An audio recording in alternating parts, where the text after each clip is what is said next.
Hey everyone, and welcome to Unveiling Beauty. This is the last episode of 2020. I can't believe we're finally wrapping up this quite interesting year. How about it, Ammon? That's all I have to say about that. I agree. You know what, Nick? It's been great. I mean, it's great for a lot of different reasons. It's been tough. I'm not gonna sugarcoat it, but also lots of learnings, lots of positive stuff. And what a way to wrap it up. You know, I had the opportunity after some isolation and being very careful to go and spend the holiday with my family. And I wanted to start off the show today by sharing something that I didn't realize how special it was to me until this year in particular. And it's a tradition that we do every single year. And it started with my parents, where it literally involves hanging a bed sheet that covers the Christmas tree, so that before the kids go to bed, if you have younger kids and they get up in the middle of the night because they're kids, then it's blocked and they don't get to see what happens when Santa is there.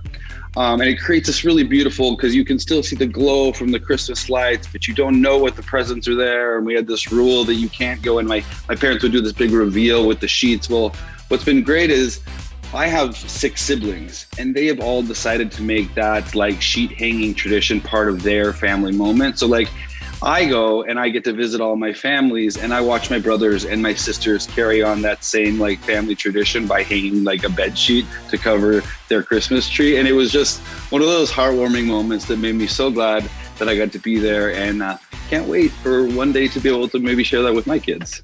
That's amazing. I love it. That's what the holidays are all about, is sharing traditions and keeping them alive year after year. So congrats to you and your family for doing that and keeping that fun tradition alive.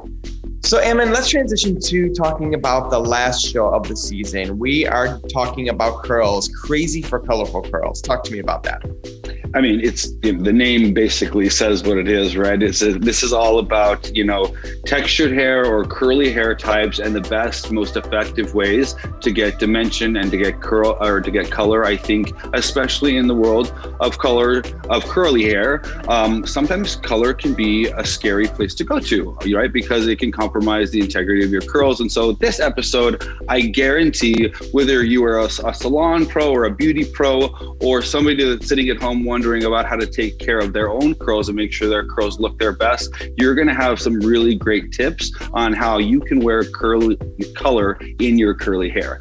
But before we go to it, I want to remind you guys, if you've never seen Unveiling Beauty before, every Monday night we're here, and then every Tuesday night we do an after the show on Instagram where we recap the show, we answer some questions, and for those of you who engaged during the show today, we have a cool little giveaway that we will announce tomorrow night. So make sure, as you're watching, ask some questions. Our guests are literally the top in what they do. So don't miss out on the chance to ask some questions and win a cool prize.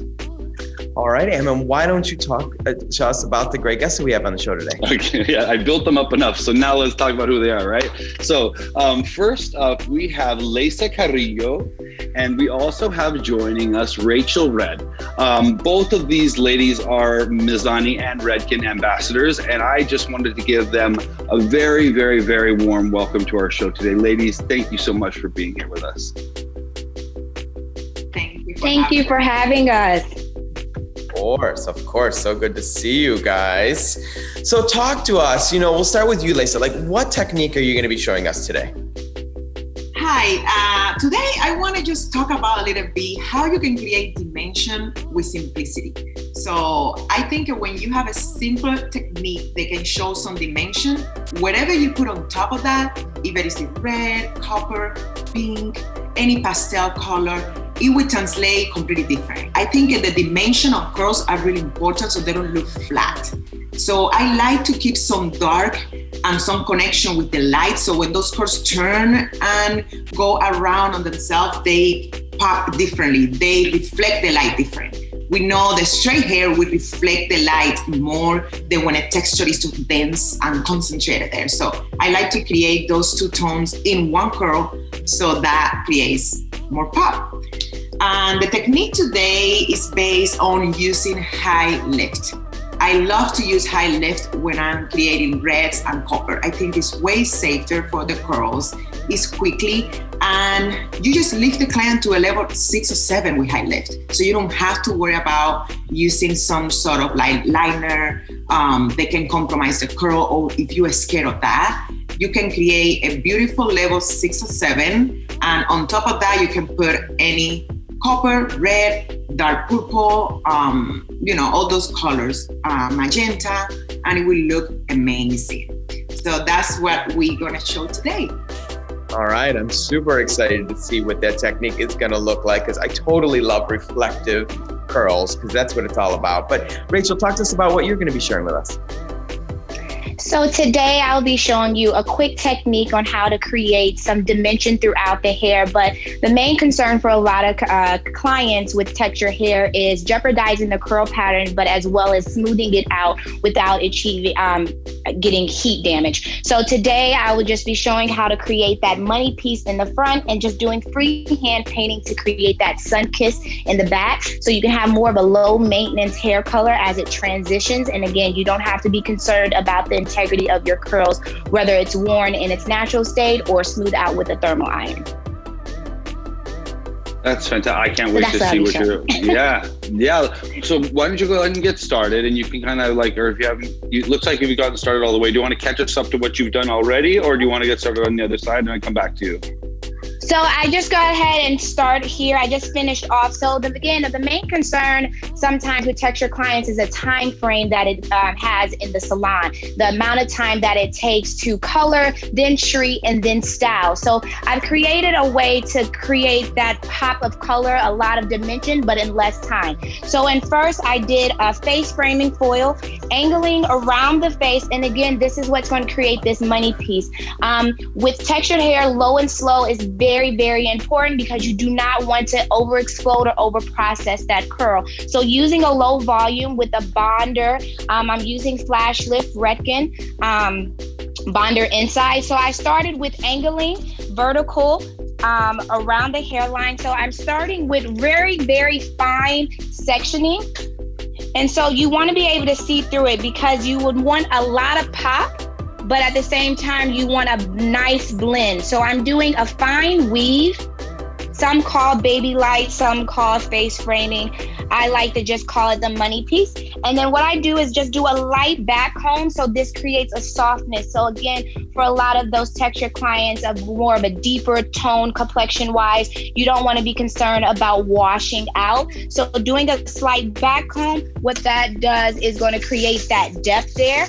Again, I'm using foils, placing my thin slicing there, but then touching back up my back combing.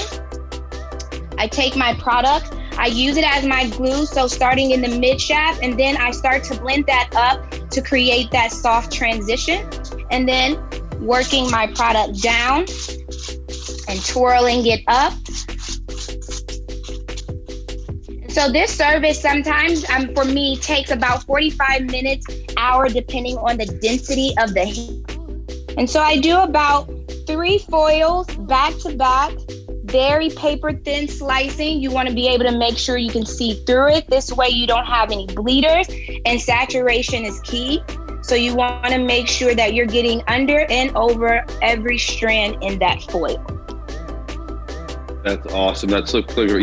As you continue doing that, I love, Rachel, the way that you're doing that. And I love the way that you reference baby lights or fine foil. Like there's lots of different names that we've used for that same like small stitch type of foil that we learned in beauty school. But the trendy name at the moment is baby lights. So for those of you at home who are watching and you hear the word baby lights, you can definitely say that to your stylist and they will know exactly what you're talking about.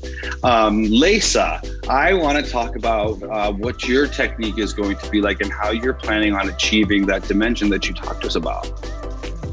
Sounds good. So I'm back over here, guys, and I'm going to talk about what I just did. So if you can tell, one side of my mannequin head already have that reflection between the darker red and the lighter red. And on the other side, you will see how I create with the high lift, that beautiful level 7. And you can tell that it has that orange tint to it. So that's what I mean with lifting the hair to the point that the red is gonna absorb and stay longer. So when you lift the hair past this level, you're gonna end it out getting more fade through the washes, right? So what I'm gonna do is always thinking on lifting the hair orange enough that there is no necessary to do a double process, if that makes sense. So what I did, I mixed Blonde Idol, is a high lift from Recken, and it's meant to be used on level 7 to 10, but of course my mannequin hair was a level 4, and that's what I want. I want to expose that orange on my client's hair. So I did that all over the head with 20 volume. Literally, you will apply like you will apply any color. Just slices, and I will start mid-shaft, roots, and then the ends. Now, what I'm gonna show you guys what I have over here. I like to ask my clients how much maintenance they looking for the color, how often they want to come back to the salon, and refer to that, I will mix my reds. So this red over here, I did half part red pigment and the other half I put conditioner. Conditioner will allow me to dilute the red a little bit, and the pigmentation won't stay as strong on the hair. And we all know texture hair is a little more porous. So when you put those pigments on the hair, sometimes it can last forever. So if my client is more conservative and she is looking for this color just for the holidays or her birthday, I would put conditioner. So write that tip down. That will dilute a little bit that pigment and it won't last as long. So what I did, guys, after I apply my high lift all over, I don't know if you can see well, there is some lighter pieces going around the hairline. So those lighter pieces I created with liner. So the hair was wet after I finished rinsing my high lift, and I went around the hairline to create that puff. Now I'm gonna show you what is my idea for the red and copper. It's super interesting the way I create the dimension. So I'm gonna get a slide forward, diagonal forward sections, super simple. And I'm gonna go like that, diagonal forward through the whole head. And what I like to do is to create basically a darker red first, and I will paint it literally all the way till the mid shaft. I'm gonna leave the ends out. And then what I'm gonna do, I'm gonna grab the copper color and I'm gonna go on the other side of the section. Literally that what it's gonna do is gonna make that transition between one color to another one. And then follow to that, I'm gonna grab my ends and I'm gonna make sure that they have enough saturation. But basically that's what the technique is about. One side is gonna be one color, the other side is gonna be the other color. So when those curls connect, it's gonna be super dimensional.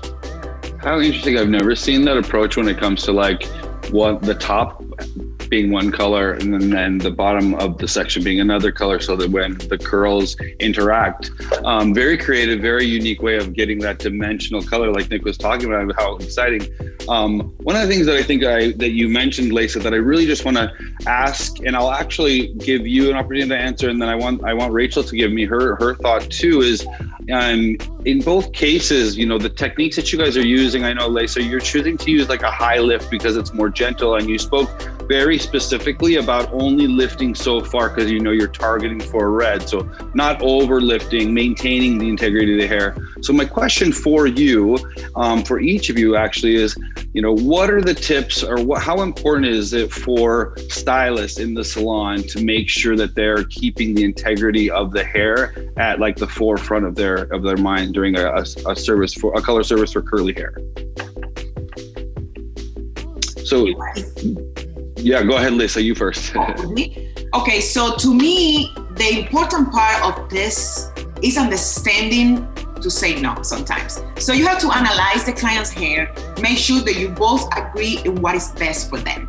I think one of the biggest problem is the clients come in, we get excited. Do you want that? Yes.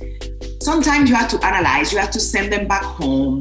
with treatments. Maybe do this time a haircut and a toner, and maybe next time when your hair is ready, I can achieve those beautiful colors or blondes that you are looking for. I think it's more about analyzing the texture that you're working with. The texture has to be intact, has to be healthy enough to receive all this creativity that we all have. We cannot literally like just get caught up in, oh my God, I'm so, client picture formation, she's coming in, let's do it, whoa. And then it's just, you're destroying the texture. So my biggest advice would be always consult your client. Analyze every single detail on the hair and help. We are here to help and give service that are gonna improve, that are gonna like give the clients what they are looking for, not destroying the hair. So I'm really big on consultation, on analyzing before I even start touching the curls or any texture. That's fantastic. I couldn't agree with you more. I love the way that you said that. I'm going to throw that right back to Rachel. So, Rachel, tricks for the professionals to maintain the integrity of the hair while they're coloring it. What do you say? Just to piggyback off of Leysa, consultation is very important in understanding the lifestyle of the client, understanding their expectation, as well as understanding their color history. So I love to use high lift as well, just like Leysa. But for me, just like the model, I'll show most of the time, a lot of the clients are previously colored with something darker. So understanding that what they're wanting to achieve can be achieved with liner as long as it's done gently and slowly, and understanding the process and that it's going to take more than one appointment. And then another thing is just products of what they use at home, understanding their regime, how often they're shampooing, and how often they should come in the salon for those necessary treatments and services. You know, it really kind of makes me think about now for the consumer who's watching, right? And they say, you know what, I love these colors, but they never last for me. I never could get them to stay in the hair. Like, what does at-home maintenance look like? You know, starting with you, Rachel, first. Like, what is your suggestion on how to maintain this at home? Maintaining at home, again, using the right professional products, depending on if you have dryness, that will change the tone of your blonde, making sure the curl is moisturized. Also doing gloss appointments, coming in the salon just for those semi-permanent colors that are a little bit more gentle, but will add that shine and get rid of those unwanted tones that are going to come up in the hair after so many shampoos, with the curly girl doing the co-washing and adding those products in the hair. Great advice. How about you, Leysa? What do you suggest? I agree with Rachel and everything she say. There is a couple of tips that I give them. I tell them to use some cleansing conditioner in between the shampoos, so that will allow to clean the hair more gentle. And also bring down your heat on your tools. That will help a lot with the lasting of those beautiful colors. And another thing, maintenance. You have to understand that even permanent color is going to fade. So you have to understand how often you want to come back to the salon and pick the color based on that. If you know that you have a high maintenance color, understand that your appointment has to be more regular, because it's not magical. You know, this is not going to be magical and it's not going to stay forever. Once again, communication, understanding where you want and where you have, and what we're working with, and we're all happy with that. Great advice. So Leysa, are you continuing just doing like the same? Now that you had pre-section or pre-lightened, are you just picking up, like, are they horizontal sections and then doing it, or how are you proceeding through the rest of those sections? I'm going even diagonal forward.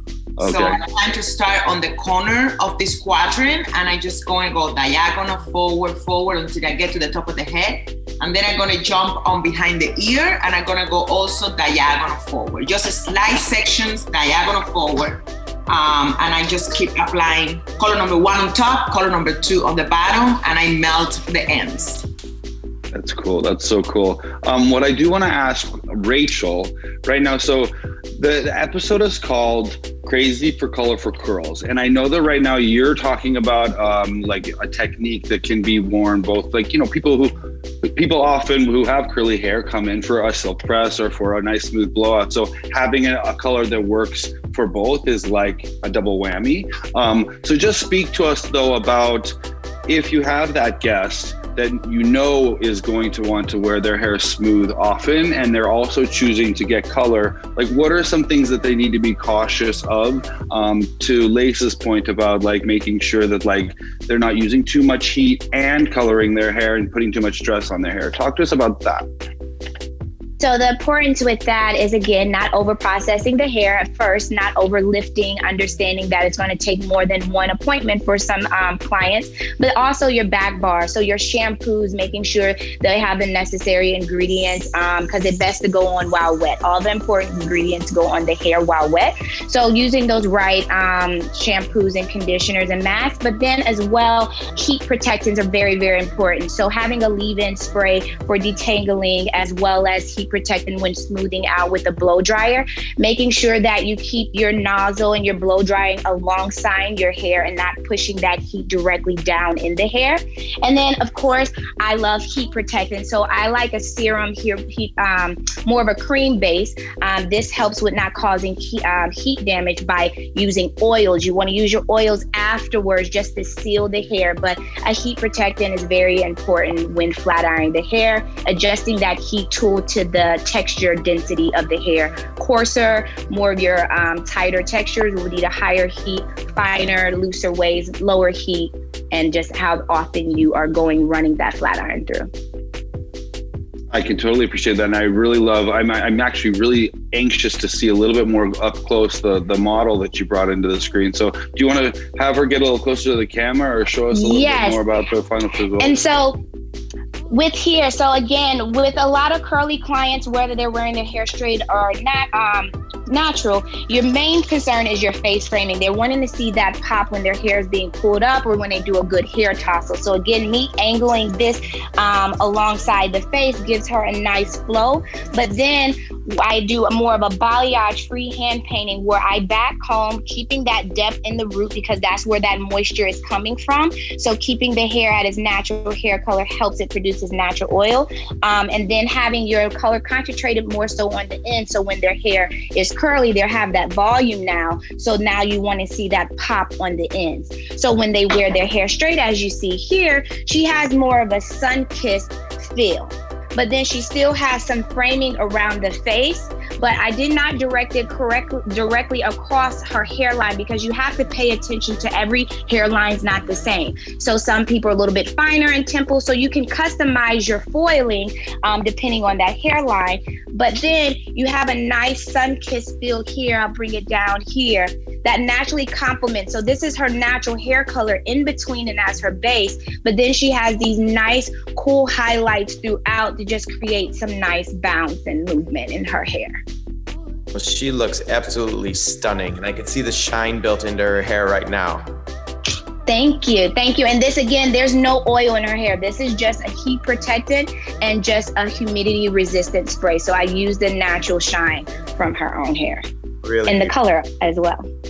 Really beautiful, really beautiful. Rachel, has this been with this model or this guest of yours, has this been a process to get her this blonde, or were you able to get her there in one visit? This was actually one step. She had a semi-permanent color on her hair that was a level 5 that I did. So I was aware of her hair being previously colored. And so I knew that I had to cancel out warmth. So I did a double process where I gently lift, and then I used the semi-permanent just to push us a little further. And then I glossed her with the demi-permanent acidic gloss. Beautiful lightness, achieved such a great tonality, especially for some of those darker bases. Really hard sometimes to get that full dimension. The expectation, right, as Leysa was saying, sometimes we have to let them know, like, in order to get here, we're going to have to go to here first and then here first. And in the meantime, I'm going to send you home with these products so that your hair is feeling fantastic. And then we will get there. I have often found, and I think you ladies will agree, that putting your guests with on a plan, right? It's not about like saying, I'm trying to make this into 3 hair appointments. I'm trying to keep your hair feeling great so that we can get to that end goal that you want. But it's going to take a couple of visits, and it's going to take you taking good care of your hair at home in between visits. Otherwise, that color is not achievable, or it is, but your hair might be on the floor. The curls won't look so great when they're on the floor. Exactly. So thank you guys so much for that right now. What I do want to talk about really quickly before, because Leysa, I know you're still working away there, so I'll give you just a second to just really talk about and celebrate a moment that I know Nick and I are particularly proud of. And that is the journey in texture education that we have been on at Ulta Beauty specifically. It's got to be, I think, Nick, about 3 years that, solid, that we really said, you know what? If there's any place in the industry that can really combine, the world of like black salons and white salons and really merge the two and offer training and experience and that opportunity for any guest that walks in the door to have a salon professional say, I can take care of you, or we have somebody here that can take care of your hair type regardless of the hair type that it is. We can do it, and we can do it powerfully. And it's been such an incredible 3-year journey of just learning and understanding and really putting together, I can say, a lot of people might think it's crazy, but it was really important to us that we took the time and learned and took the right approach to go. And I still use the word journey. We're on this journey to really make sure that we get it right, that we understand the culture of textured hair, because it's not just about techniques. It's about understanding, and respecting the culture that goes along with those textured hair types and the background and caring for those types. And so I'm really proud because in 2021, we're going to be launching quite a robust education strategy for all of our stylists to be able to understand and really have really strong texture management skills. And I know, with the help of ladies like yourselves that are inspiring leaders in the industry that really are good examples for stylists out there on how to be successful behind the chair and maintain the integrity of the curls and take good care of your guests. I know that our stylists, whether they're doing textured hair or just wanting to step into it, that they're going to be inspired by what you guys have shared today, and they're going to be really, really excited to see all of the texture education that we have coming at Ulta Beauty. And I would love it if you guys got to see what we're doing. I'll share it with you guys to get your opinion on what we have to share, because I think it's going to be something that the industry is going to be really, really benefiting from. And I know that Nick and I are particularly proud of the way we're rolling it out. Yeah. Well, congratulations. Well said. I think, one thing that we love so much, obviously being educators ourselves, all of us, right, is the power of the share of knowledge. And that's what this is all about. And that's why we continue to evolve our education platforms to make sure that all of our artists behind the chairs have the tools that they need to be able to service any guest that comes in our door. And this has been a mission of ours for quite a long time. And we're excited to get this really kicked off in a big, bold way next year. So thanks for being part of that journey. Yeah, you guys are part of the journey. You guys are helping us right now just to make sure that we are really, putting people that are really great at those skills, on stages, on our shows, and showing people that, there is a market for you to be able to do everything that you want to and service all types of guests. And you guys are both such an inspiration, I know, to the stylists out there that are watching, that having you and your expertise on this show is just something that is a huge blessing. And honestly, it couldn't be a better way for us to finish off 2020, for us to really just say, embrace textured hair. We're going to go like bandits towards like your really textured hair education with all of our Ulta Beauty associates next year. I'm sure we'll have the two of you guys back doing something to get to wrap you in and be involved with it. But just really wanted to thank you both very, very much. Last question that I actually have for both of you before we just transition and say goodbye, because I'm very curious about what you feel about this. Where do you guys see trends in color going when it comes to curly hair and textured hair? Leysa, why don't you go first? To be honest, I'm blowing away. I remember, when I would start playing with color, 4 years ago, and it just have evolved so much. So I think it's just gonna keep going. I think that people are more educated now than they've ever been. There have been a lot of education. No matter of fact, guys, I use this amber curly hair mannequin in all my education. I remember when I started teaching, I didn't even have a problem to get it cheap. It just now. in so many times they sold out. So that means people care about texture. People understand that they have to learn it. So they buying these mani kits like water, and they just practice it. And I was talking to the owner of the company, and they were saying that this have never been before. Like, I'm so proud of the industry and where we're going. And I see more color. I see more challenging. I see more and more and more for 2021 for sure. Nice. What about you, Rachel? Trends? Same here. Again, I think with education of texture growing for stylists as well as for clients these days, understanding that they can achieve the colors that they see on their friends, even on their texture hair, I think it's just going to grow of definitely just seeing different palettes of color on curly hair. So what all the trends are, the heavy money pieces, the pop of color, black color is coming back in. So people having more fun and being bolder with the color that they choose for their texture. I like it all. I can't wait. Yeah, to me see too. it all. Well, ladies, thank you both so much for being on our very last show of the season. Happy holidays to you both, and we look forward to seeing you back on the show very soon. Thank you so much for having us. Right. Thank you Thanks, so guys. much. Bye. Happy holidays. Bye.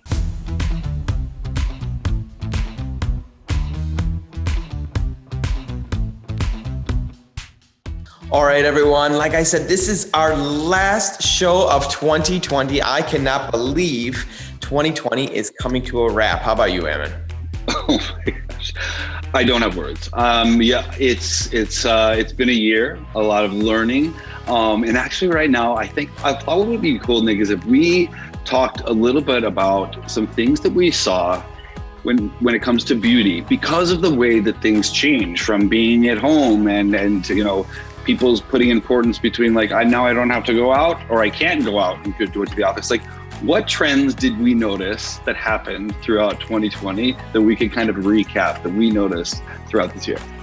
Yeah, I would say, more than just a specific trend, I just want to give major kudos and congrats to the professional out there as well as the consumer, because I think a lot of people took this opportunity to really educate themselves on product application, how to reinvent themselves if you're a beauty professional to make sure you're giving the best experience to your guest. And then also as the beauty enthusiast out there, how do we really master the art of a wingtip eye, or applying foundation, or doing your hair, or doing your skincare routine? It's really been a year of evolution for all of us in many different ways. And I think it's more about the journey we've been on of being open to educating ourselves and taking our skincare routine or our beauty routine to the next level, more than it is specifically about a trend. I mean, if you want to talk trend, well, I let my hair grow. That was one of them. But I think a lot of I was going to say that was one of the ones. So I was going to say, Nick, I think that this year that people were like, you know what? I've never had my hair long before. I've never let it go this long before. Salons aren't open at the moment. Like, now's the time. Let me try growing it out, see what can happen, see what it looks like.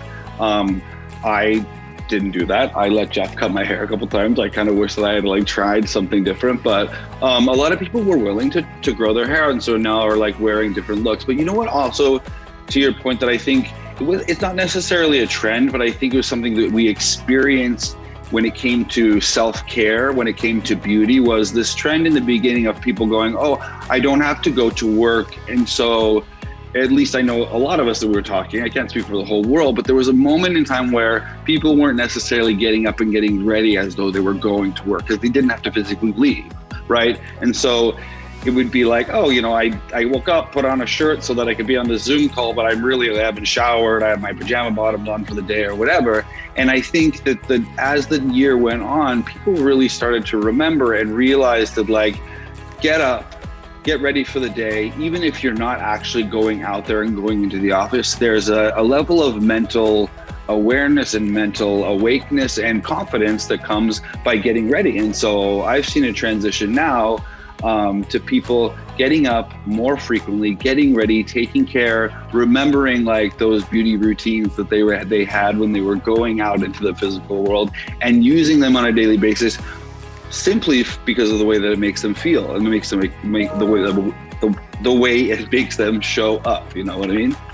Yeah, I think we've seen a lot of that. And you're right, it's been kind of an evolution. People had to go through their own self-journey to get to where we are today. This pandemic has lasted a lot longer than anybody dreamed it would, right? And the reality is we're gonna be faced with this pandemic for the first half of 2021 too. So how do we really make sure that we're doing it in a way that's mindful, in a way that we're in control of, our beauty routines in this case, and, really taking this opportunity to learn? Because I think if anything, people say don't waste a good pandemic, right? So it's like, don't waste an opportunity, a moment in time to really invest in yourself. And I think that's what we're saying here. And we've seen things like chunky highlights come back. We've seen things like longer styles. We've seen people express beauty in multiple different ways. So it's been a year to really reflect. And when I think back at all the different episodes that we've done all season long, both in season 1 and in season 2, there's been just so much to learn along the way. And we're just getting started, right? We have a lot still for the remainder of season 2 and on to season 3 and beyond. And we'll have lots of great experts to come on and share their knowledge with all of us. Yeah, it actually makes me a little emotional, Nick, to think about like kind of wrapping this year in a lot of good ways, because I think that, this year, like it or not, it caused everybody to pause. It had caused everybody to pause and put a lot of perspective on what we do and remind ourselves that the work that we do matters, and that, the relationships that we have with our guests matter. Speaking, to the beauty pros out there, if you ever questioned that the person, that you impact the person that's sitting either in your chair or that you're providing a service for, if you ever wondered if you made an impact in their lives, you know it now. This year that they miss you, that they come to you because you make them feel great, but that you've built a really great relationship with them.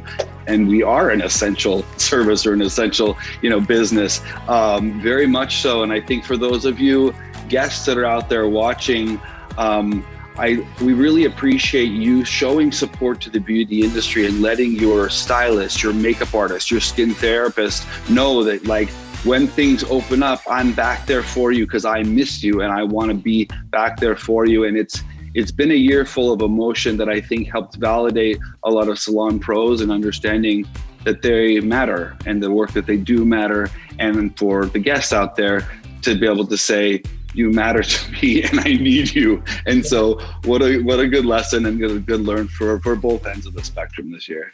I agree. Well said.